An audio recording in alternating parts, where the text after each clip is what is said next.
All right, for more on all this, we're joined by trial attorney and legal analyst Misty Marris, Flint McColgan, the police and courts reporter for the Boston Herald, who was in the courtroom as the verdict was read, and of course, Ronnie Stanislau, who was a juror in Reed's first murder trial. Flint, I'm going to start with you because you were in the court. What a stunning verdict. What was the reaction in the courtroom? Well, as you mentioned in your lead up to this, the eruption of the noise of her supporters outside, it really drowned out a lot of that verdict reading and the subsequent sentencing. A lot of me and the other reporters kind of looked at each other to make sure we understood the verdict on the second count. So it was loud in there and emotional. What did O'Keefe's family do? Yeah, they filed out right after the verdict was read. Paul O'Keefe, John O'Keefe's younger brother, he put his head in his hand, not upon her acquittal for the murder charge, but when she was also acquitted for manslaughter, he looked down, put his head in his hand. They left before sentencing and before the jury left. And I'm sure they could hear all those cheers from outside as well. Yes, they did. I mean, no one could avoid it. In fact, in post-courthouse discussion, you played the clip of Karen Reed talking. I was within 2 feet of her. I couldn't hear a single word. I had to listen to the video playback, too. So. Ronnie, I've got to get your reaction to this. You were a juror in the first trial. You predicted on this show a few nights ago that you thought there would be another hung jury or an acquittal. We heard today it's an acquittal on those serious charges. Are you surprised? I'm not surprised. I think I knew that they would find a verdict for the first charge and the last charge. But the second charge was different this time around since there was OUI. So I'm glad of the results and how it turned out. Unfortunate for the O'Keefes, though, we don't have closure on that piece. Yeah, you've said from the start, though, that you think that Karen Reed is innocent of these charges. Agreed. That's true.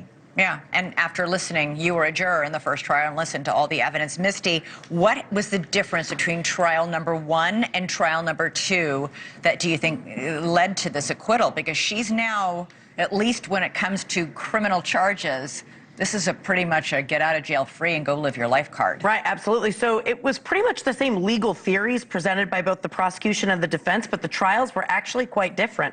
Prosecutors showed video clips of Karen Reed in all of these different media interviews, which they thought were going to really sway the jury. Very, very obviously, they fought tooth and nail to get them in.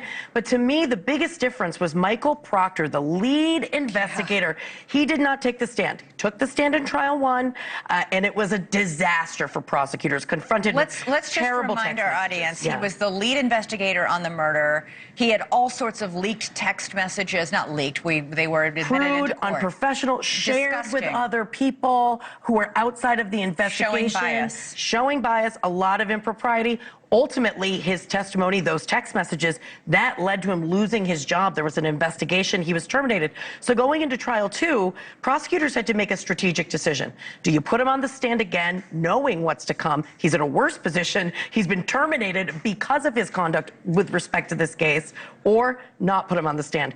They opted to keep him off. He was never called. They read some messages in regarding the investigation through another witness, tried to get ahead of it. But you know what the defense did, Elizabeth?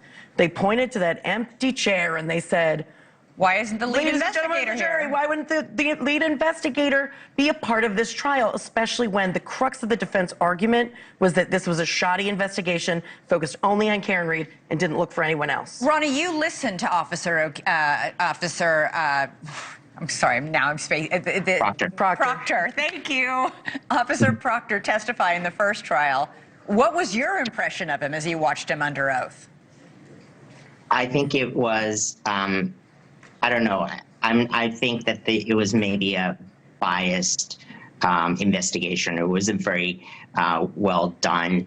It could have been done better, especially given the circumstances. They didn't do all of the interviews that they needed.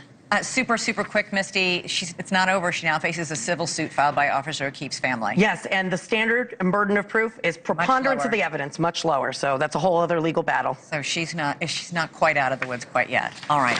Misty Marris, Flint McColgan, Ronnie Stanislau, thank you all so much. Coming up.